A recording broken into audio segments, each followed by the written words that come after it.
दोस्तों, रात का 12 साढ़े 12 बज रहा होता है। संजना अपने रूम में बैठी व्हाट्सएप पर चैटिंग कर रही होती है। तभी उसे किसी के आने की आहट सुनाई देती है। वो मुड़ करके देखती है, लेकिन जैसे ही वो मुड़ करके देखती है, कमरे की लाइट बंद हो जाती है। संजना चिल्लाने की कोशिश करती है, लेकिन वो खामोश हो जाती है, क्योंकि कोई संजना के साथ जबरदस्ती करने लगता है।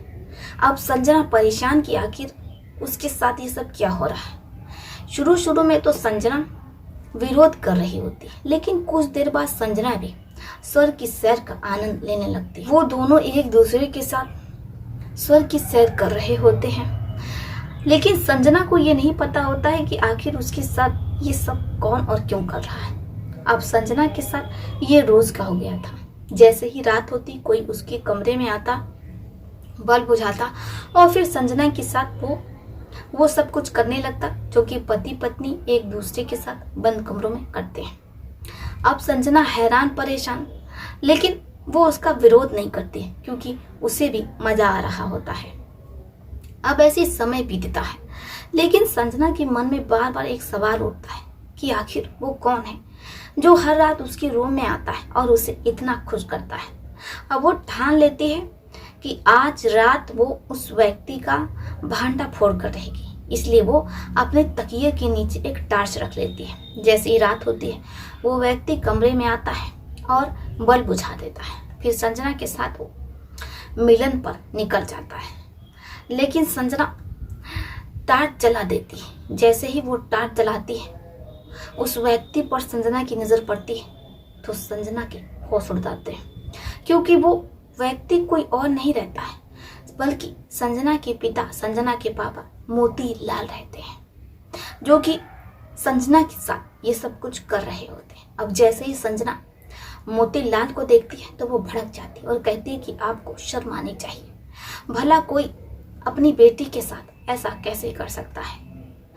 अब इधर जो मोतीलाल रहते हैं, वो संजना से कहते हैं कि देखो, अगर तुम ये बात किसी को बताने की कोशिश करोगी तो फिर तुम्हारे साथ अच्छा नहीं होगा। अब संजना बहुत ज्यादा डर जाती है, उसे कुछ समझ में नहीं आता है कि वो करे तो क्या करे।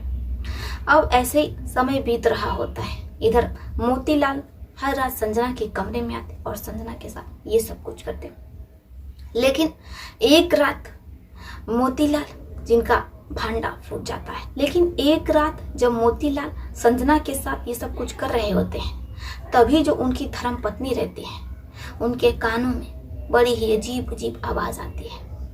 वो संजना के कमरे की ओर आती हैं, तो अपने पति को संजना के साथ ये सब कुछ करता हुआ देखती हैं, तो उनके पैरों तले जमीन खिसक जाती है।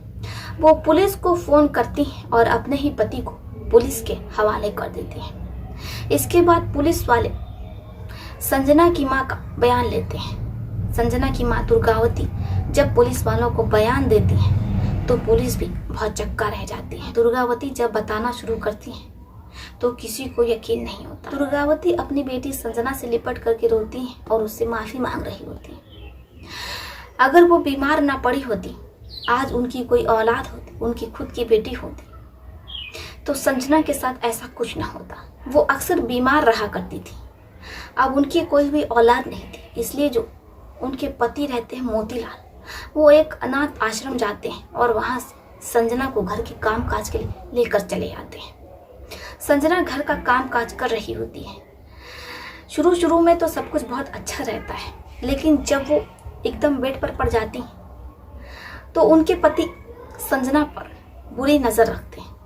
वो अपने पति को कई बार समझाने की कोशिश भी करती हैं, लेकिन पति अपनी पत्नी को धमकाते और कहते हैं कि तुम तो बीमार रहती हो, ऐसे में मैं एक लड़की अनाथ आश्रम से लेकर के आया हूँ।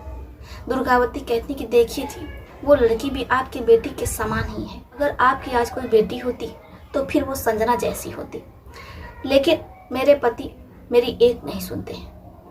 रोज मेरे कानों में आवाज आती। एक दिन मुझसे बर्दाश्त नहीं हुआ, इसलिए मैं उठ करके कमरे में गई और अपने पति को रंगे हाथों पकड़ा। मेरे पास वीडियो भी है। इसके बाद पुलिस वाले उस वीडियो के आधार पर दुर्गावती के बयान पर मोतीलाल को संगीन धाराओं के अंतर्गत मुकदमा दर्ज करके उसे जेल भेज देते हैं। 2 साल मुकदमा चलने के बाद मोतीलाल को आजीवन कारावास होता है। इसके बाद दुर्गावती संजना को अनाथ आश्रम ले जाती है, लेकिन संजना वहां जाने से साफ मना कर देती और कहती है कि आप ही मेरी माँ है, मैं आपको अपनी माँ समझती हूँ और मैं अब अनाथ आश्रम में नहीं रहना चाहती, जबकि मुझे आप जैसी माँ का साया मिला हुआ है। मैं आपके साये में हमेशा रहना चाहती। संजना हंसी खुशी उस महिला के साथ रहने लगती है जिसके पति ने उसे अनाथ आश्रम से लेकर के आया था। आशा करते हैं दोस्तों कि आपको ये कहानी पसंद आई होगी। आपका इस पर क्या सुझाव है, आप अपने राय में कमेंट बॉक्स में लिख सकते हैं। तो चलिए फिर चलती हूँ, मिलती हूँ आपसे किसी और कहानी में। तब तक के लिए आप अपने परिवार का ध्यान रखिए। आदाब, सत श्री अकाल, नमस्कार।